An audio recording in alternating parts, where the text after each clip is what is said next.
The flames of Troy still burned against the night sky. For 10 relentless years, the greatest warriors of Greece had fought beneath its towering walls. Kings had crossed the sea with dreams of glory. Heroes had challenged fate itself. Thousands of men had fallen, and the earth around the city had become sacred with the blood of legends. At last, the war that had consumed an entire generation was over. Among the victorious kings stood one man whose greatest weapon had never been his sword. It had been his mind. Odysseus, king of Ithaca, was not the strongest warrior to sail against Troy. That honor belonged to Achilles. He was not the largest, nor the most feared on the battlefield. Yet when every plan had failed, when years of siege had accomplished nothing, it was Odysseus who imagined the impossible. The great wooden horse that ended the war was his idea, a deception so brilliant that it brought the mighty city to its knees without another decade of fighting. As the surviving Greek armies prepared to leave the ruined shores of Troy, songs of victory echoed across the beach. Sailors repaired sails torn by years of wind. Blacksmiths secured loose armor before the long voyage home. Captains embraced old friends, each believing that the worst days of their lives were finally behind them. Odysseus stood near the edge of the sea, watching the waves roll onto the sand. His thoughts were no longer on Troy. They were on a small island far across the sea. Ithaca. He pictured the rocky cliffs rising above its quiet harbors. He remembered the olive trees surrounding his palace and the familiar scent of the sea carried by the western wind. Most of all, he thought of Penelope. When he had left for war, she had stood upon the shore with their infant son in her arms. Telemachus had been too young to understand why his father was leaving. He would have no memory of the day the Greek fleet disappeared beyond the horizon. Now, 10 years had passed. The child Odysseus had kissed goodbye was nearly a grown man. How much had he changed? Would he recognize his father's face? Would Penelope still wait for him after so many years, or had hope finally faded with time? These questions weighed more heavily on Odysseus than any shield he had carried into battle. A voice interrupted his thoughts. "My king," one of his captains said, "the ships are ready." Odysseus looked back toward the fleet. 12 sturdy ships waited in the calm water, each filled with loyal men who had survived the impossible. They had crossed deserts of spears together. They had endured storms of arrows and nights filled with the cries of dying comrades. Many had lost brothers, fathers, and lifelong friends. Yet they were alive. That was more than could be said for countless others. Odysseus nodded quietly. "Then let us go home." The anchors were lifted. Oars dipped into the water. One by one, the ships pulled away from the shore, leaving behind the broken towers of Troy. The city grew smaller with every passing mile until it disappeared into the morning mist. Many aboard the fleet believed they would soon see Greece again. None of them knew that they had only begun the greatest journey of their lives. For while men celebrated their victory, the gods watched from above. Not every immortal was pleased with what had happened at Troy. The gods had always taken sides in the war. Athena had favored the Greeks. Apollo had defended the Trojans. Poseidon had watched with his own silent judgment. Though the war had ended, the rivalries of the gods had not. And when immortal anger falls upon mortal men, even the calmest sea can become a prison. For several days, the voyage was peaceful.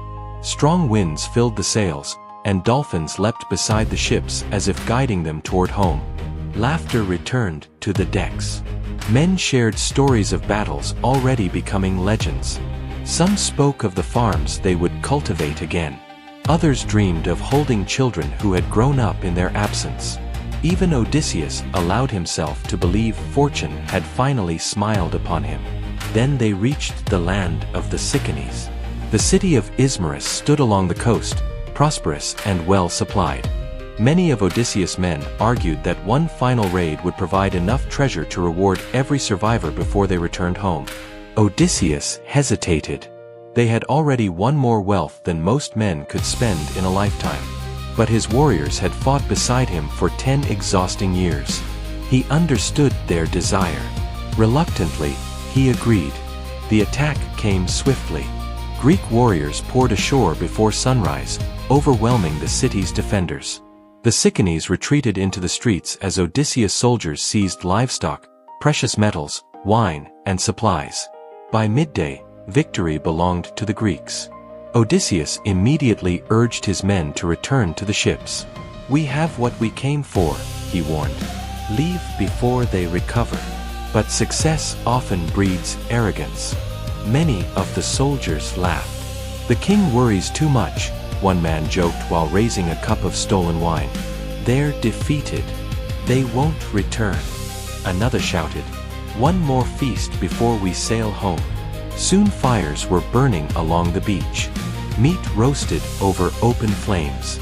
Wine flowed freely. Songs echoed across the shoreline. Odysseus watched uneasily. He had seen this before. Overconfidence had destroyed stronger armies than theirs. As darkness settled over the coast, surviving Cicones rode inland, calling neighboring settlements to arms. Throughout the night, riders crossed valleys and hills, gathering experienced warriors from every direction. The Greeks never saw them coming. At dawn, the horizon filled with bronze shields. Hundreds of fresh soldiers charged toward the beach in disciplined ranks. The feast ended instantly. The Greeks scrambled for their weapons, many still half asleep. The battle that followed was chaos. Spears crashed against shields. Arrows darkened the morning sky. Men who had survived 10 years beneath Troy's walls fell within moments because they had ignored their king's warning. Odysseus fought at the front, shouting orders above the roar of battle. "Back to the ships." His voice barely carried through the confusion. One by one, the surviving Greeks retreated toward the shoreline, dragging wounded companions behind them. Some never reached the water. Others died protecting their friends. By the time the fleet finally escaped into open sea, every ship had lost good men. The celebration that had begun only a day before was replaced by silence. No songs filled the decks now. No laughter echoed across the waves. Only the steady sound of the oars remained. Odysseus stood at the stern, watching the distant coastline disappear. He knew the truth his men were only beginning to understand. The war had ended, but death had not stopped following them. For the first time since leaving Troy, Odysseus began to wonder whether the gods intended to let any of them see home again. He did not yet realize that this tragedy was only the first step into a journey unlike anything a mortal had ever endured. Far beyond the horizon, the sea was already changing. Dark clouds gathered where moments before the sky had been clear. The wind shifted without warning. The air grew strangely cold. Experienced sailors stopped rowing and looked toward the western sky. Odysseus followed their gaze. His face hardened. This was no ordinary storm. Someone among the immortals had awakened, and the sea was about to reveal just how powerless even the greatest king could become. The first drop of rain struck the deck with a sharp crack. Within moments, the peaceful sea vanished beneath walls of black water. The wind screamed through the sails, snapping ropes and bending masts until they groaned like living creatures in pain. Waves rose higher than the ships themselves, crashing down with enough force to throw grown men across the deck. "Reef the sails!" Odysseus shouted. His crew moved instantly, fighting against the wind with every ounce of strength they possessed. Some climbed the rigging while others struggled to hold the rudder steady. Every man aboard knew that a single mistake could send the ship rolling into the depths. Lightning split the heavens. For an instant, the entire fleet appeared in brilliant white light before disappearing again into darkness.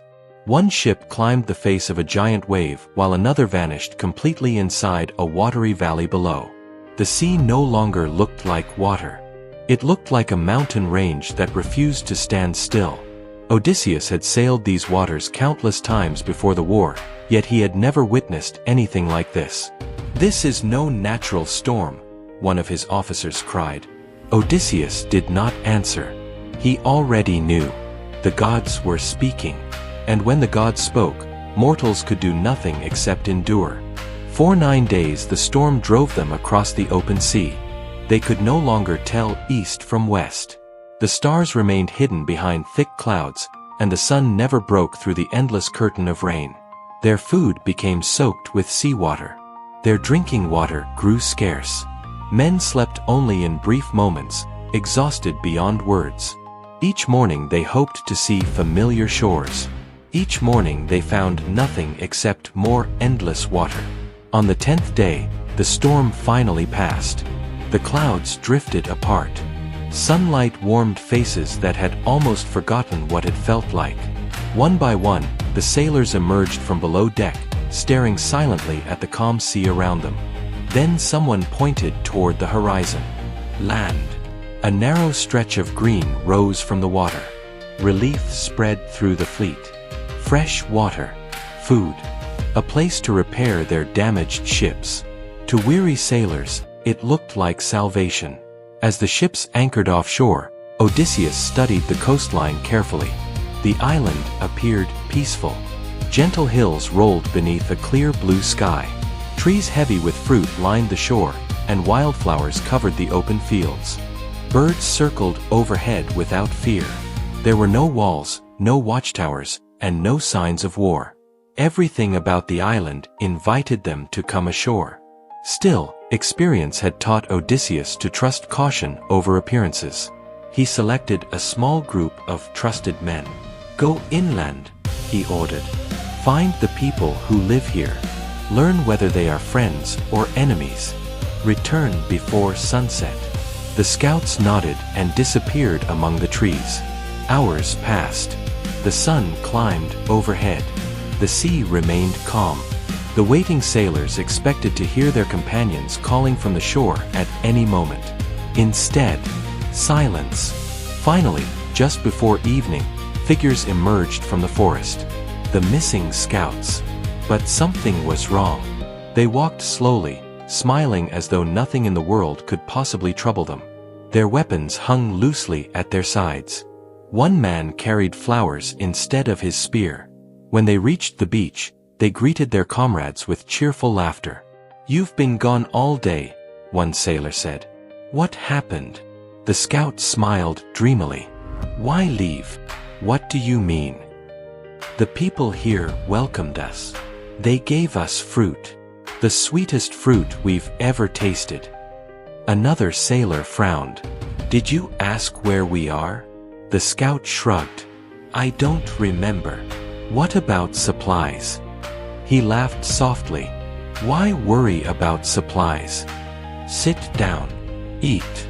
Rest. Nothing else matters." Odysseus stepped forward, studying the men carefully.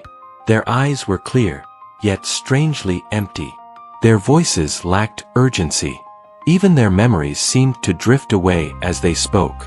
"What fruit did they give you?" Odysseus asked. The scout smiled again. "The lotus. You should try it. You'll never want anything else." At that moment, Odysseus understood. Whatever this lotus was, it had stolen something from his men. Not their strength. Not their health.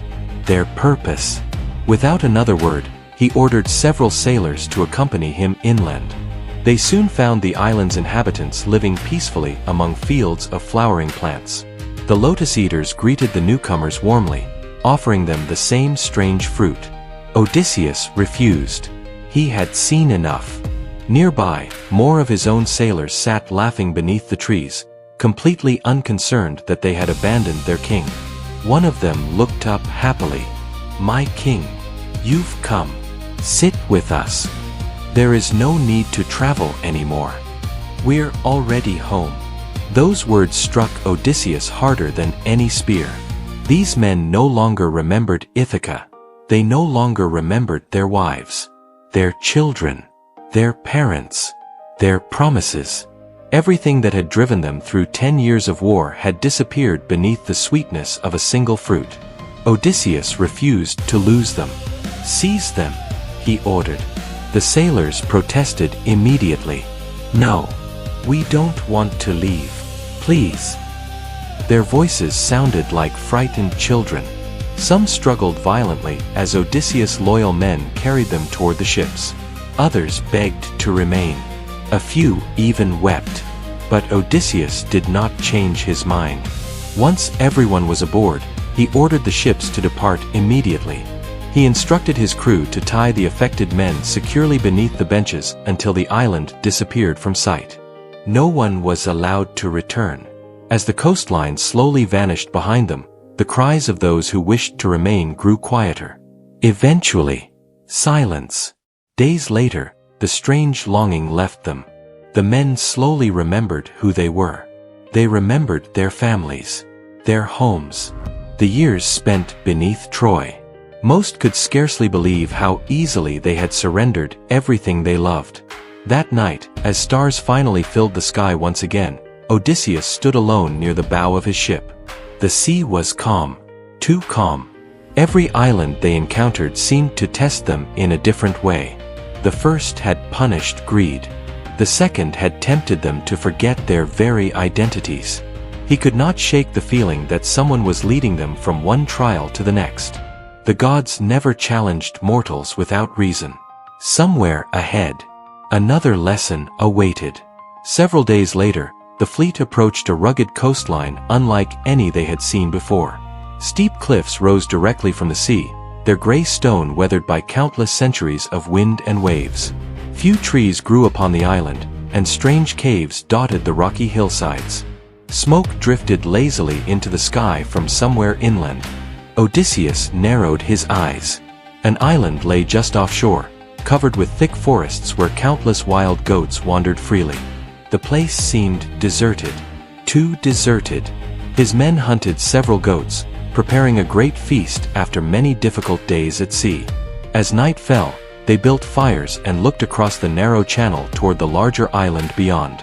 In the distance, they could see enormous flocks of sheep grazing peacefully. "Someone lives there," one sailor observed. Another smiled. "Perhaps friendly shepherds." Odysseus said nothing. Hospitality was sacred among the Greeks. Even strangers were expected to welcome travelers before asking their names. Perhaps fortune had finally brought them among civilized people. The next morning, curiosity overcame caution. Odysseus selected 12 of his bravest companions. The rest were ordered to remain with the ships until his return. Carrying gifts of fine wine taken from Troy, they crossed the narrow water and climbed toward the nearest cave. Outside its entrance stood pens filled with enormous sheep and goats. Inside, the cave was unlike any shepherd's dwelling they had ever seen. Great wheels of cheese rested upon wooden shelves. Buckets overflowed with fresh milk. Massive baskets stood filled with food. Everything inside seemed built for someone far larger than an ordinary man. Several sailors looked around eagerly. "We should take what we can and leave. No one would know." Odysseus shook his head. "No. We will wait. If someone lives here, he deserves the chance to offer hospitality." His men exchanged uncertain glances. They obeyed. But none of them noticed the gigantic footprints pressed deep into the earth outside the cave. Nor did they hear the heavy footsteps echoing through the valley as the true owner slowly made his way home. The decision would haunt them for years. The sun drifted lower outside the cave, and long shadows stretched across the stone floor. For a while, nothing happened. Then the earth began to tremble. A slow, heavy rhythm. Boom, boom, boom. The footsteps grew louder with every passing heartbeat. Even before they saw him, every man inside the cave understood one terrible truth. Whatever was coming was enormous. The sheep outside suddenly stirred. Hundreds of animals hurried toward the cave entrance, bleating loudly as though returning to their master. Then, he appeared. A giant. Not merely a tall man. Not even the tallest warrior any of them had ever seen. This creature towered above them like a walking cliff. His shoulders were as broad as the entrance itself. His arms looked capable of uprooting ancient trees with little effort. Long tangled hair hung over a face hardened by years beneath the open sky. A thick beard covered his chest. Animal skins hung from his massive body. But it was his face that held every man's attention. In the center of his forehead, one enormous eye. The stories were true. The Cyclopes existed. Odysseus watched without moving. He forced himself to remain calm. The giant paid no attention to the strangers hidden deeper inside the cave. Instead, he focused entirely on his flock. Patiently, almost gently, he guided the sheep and goats inside. The massive animals obeyed without fear. Then the giant bent down. With both hands, he lifted a slab of stone larger than the mast of a Greek ship. The boulder scraped across the ground with a deafening roar before sealing the entrance completely. The last rays of daylight vanished. Darkness swallowed the cave. Several sailors instinctively reached for their swords. Odysseus quietly raised a hand. No. The stone blocking the entrance was impossible. Even 20 men together could never move it. If they attacked now, they would all die trapped inside. The giant began moving calmly through the cave. He milked the sheep into enormous buckets. He separated the young lambs from their mothers. He arranged wheels of fresh cheese upon the wooden shelves. His movements were slow, methodical, almost peaceful. It was strangely ordinary, like watching any shepherd ending a day's work. Only everything around him existed on a scale beyond imagination. Finally, the giant lit a great fire in the center of the cave. Orange light filled the chamber. Its glow reached every corner. And then, he saw them. The Cyclops froze. His single eye narrowed. The cave fell completely silent. When he spoke, his voice rolled through the chamber like distant thunder. Strangers. The word echoed against the stone walls. Who are you? And why have you come here? Odysseus stepped forward before any of his men could answer. He lowered his weapons respectfully. We are Greeks. Our ships were driven from our course by storms. We ask only for the hospitality that the gods command all civilized people to offer strangers. The giant stared at him without expression. For several long moments, he said nothing. Then he laughed. It was not a joyful laugh. It was deep, slow, mocking. The sound itself made dust fall from the cave ceiling. You speak of laws. You speak of gods. His single eye burned with contempt. We Cyclopes care nothing for Zeus. We answer to no one. A chill spread through every Greek standing inside the cave.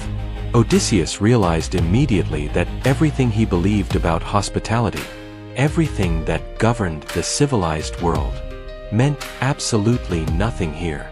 The giant stepped closer. Each footfall shook the ground beneath them. He looked down at the tiny humans gathered before him. You ask for gifts. I will give you one. Without warning, his enormous hand shot forward. Before anyone could react, he seized two sailors. They screamed. The Cyclops lifted them effortlessly high into the air. For one impossible moment, no one moved. No one believed what they were seeing. Then the giant smashed both men against the cave floor with terrible force. Silence. The remaining Greeks stood frozen. The Cyclops bent down without the slightest emotion, as though preparing an ordinary meal. Odysseus could not breathe. His mind refused to accept what his eyes were witnessing. The monster had never intended to welcome guests. To him, they were food. And for the first time since leaving Troy, Odysseus found himself facing an enemy that neither courage nor strength alone could ever defeat. After the terrible silence settled over the cave, Odysseus forced himself to think. Panic would save no one. Grief would save no one. If they stayed where they were, every man inside the cave would eventually share the same fate. Somewhere within the monster's home, there had to be a weakness. Keeping his movements slow enough to avoid attracting attention, Odysseus carefully studied every corner of the cave. His eyes passed over the towering shelves, the giant milk buckets, the sleeping places for the sheep. Then, near one wall, he saw it. A massive trunk of green olive wood. The Cyclops had cut it from a young tree but had not yet finished shaping it into a shepherd's staff. To the giant, it would eventually become nothing more than a walking stick. To Odysseus, it became hope. He quietly gathered his closest companions while Polyphemus remained occupied with his evening routine. Speaking barely above a whisper, he pointed toward the enormous length of wood. "That," he murmured, "is our only chance." The men looked at him in confusion. No sword can kill him. No spear can pierce him. But one eye. His companions slowly understood. Working only when the giant's back was turned, they carefully cut away part of the olive trunk. Even for 12 strong men, the timber was almost too heavy to move. Together they dragged it across the cave floor inch by inch, pausing whenever Polyphemus glanced in their direction. Finally they hid behind the giant shelves.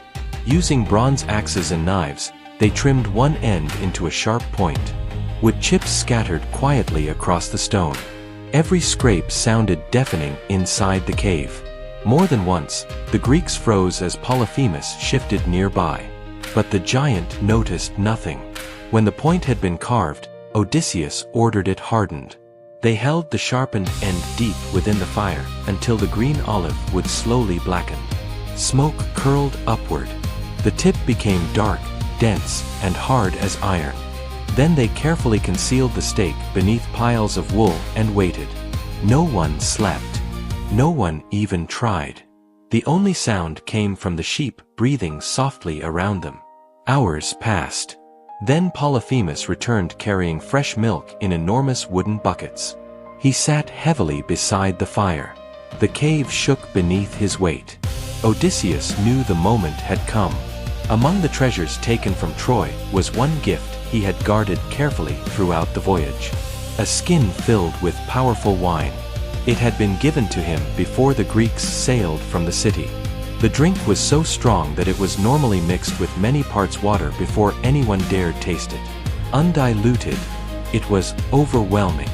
Carrying the wineskin with both hands, Odysseus slowly approached the giant. "I bring you a gift," he said calmly. "The finest wine carried aboard my ship." Polyphemus looked down suspiciously. Without speaking, he seized the wineskin between enormous fingers and lifted it to his lips. He drank deeply. The rich red wine poured into his mouth. His single eye widened. He had never tasted anything like it. When the skin was empty, he looked down again. More. Odysseus handed him another portion. Again the Cyclops drank. Again he demanded more. The powerful wine began working quickly. His enormous shoulders relaxed. His words became slower. A heavy smile spread across his rough face. He leaned closer toward the tiny Greek standing before him. "You have pleased me, little man. What is your name?" Odysseus answered without hesitation. "My name is Nobody." The giant blinked once, then laughed. "Nobody. A strange name." He leaned back against the cave wall, still smiling. "Then hear my gift. I shall eat nobody. Last." Another burst of laughter echoed through the cave. The surviving Greeks exchanged nervous glances. It was a promise. But it was also exactly what Odysseus had hoped to hear. Moments later the giant stretched out upon the stone floor. The wine weighed heavily upon him. His enormous eyelids slowly closed.